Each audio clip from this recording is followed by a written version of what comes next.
আজ ঘরে কিভাবে খাস্তা মুচমুচে চিকেন প্যাটিস বানিয়েছি আপনাদের সাথে শেয়ার করছি। এই সুন্দর চিকেন প্যাটিসটা বানাতে গেলে প্রথমে ময়দা মেখে নিতে হবে। ময়দা নিয়ে নিয়েছি আমি 1 বাটি। ওজনে মেপে বলতে গেলে আমি 300 গ্রাম ময়দা নিয়েছি। ময়দার মধ্যে নুন, চিনি, একটু বেশি করে তেল দিয়ে ময়দাটাকে ময়ান দিয়ে নিতে হবে। ময়দাটাকে এমনভাবে ময়ান দিয়ে নিতে হবে হাতের মধ্যে ডলে ডলে মুঠ করে ধরলে একটা দলা হয়ে যাবে। তখনই ভাববেন ময়ানটা ঠিক আছে। অল্প অল্প করে জল দিয়ে ময়দাটাকে মেখে নিতে হবে। একেবারে বেশি জল দেওয়া যাবে না, অল্প অল্প জল দিয়ে মাখলে ময়দাটা বেশ সুন্দর মাখা হবে। মেখে আমি 10 মিনিট ঢেকে রেখেছি। কড়াই গরম হয়ে গেছে, তেল দিয়ে দিয়েছি।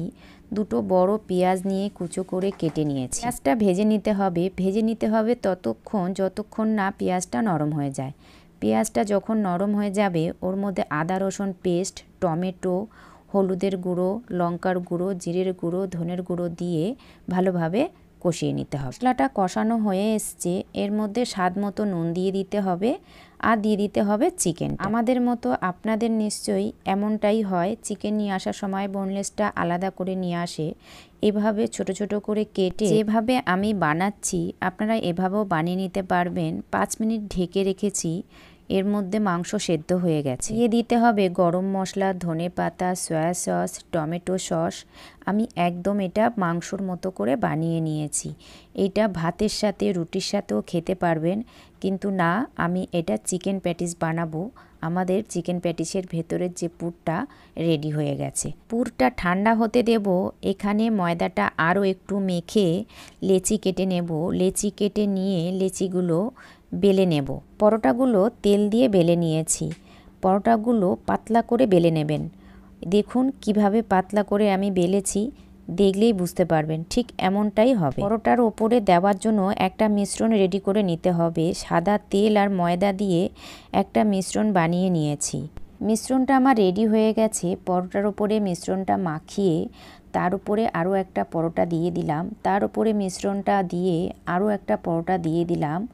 এভাবে করে আমি 4টে পরোটা দিয়ে নিয়েছি। হালকা করে বেলনি দিয়ে একটু বেলে নিতে হবে। চারদিকে কেটে নিয়ে চৌকো করে 4টে ভাগে ভাগ করে নিয়েছি।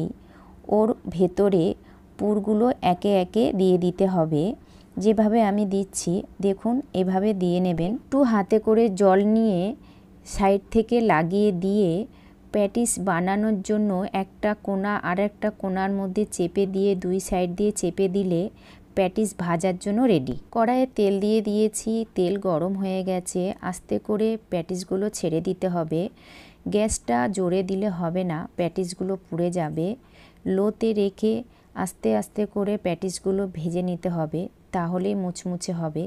দেখুন আমাদের প্যাটিস ভাজা হয়ে গেছে। দেখুন প্যাটিসগুলো দেখতে কত সুন্দর হয়েছে, সত্যি বাড়িয়ে বলবো না, খেতে দারুণ হয়েছে। আমার এই রেসিপি আপনাদের কেমন লেগেছে আশা করি ভালো লেগেছে। যদি ভালো লেগে থাকে লাইক, কমেন্ট, শেয়ার করবেন, সাবস্ক্রাইব করে নতুন বন্ধুর পাশে থাকবেন। আজ আসি, কাল দেখা হবে অন্য কোনো রেসিপির সাথে।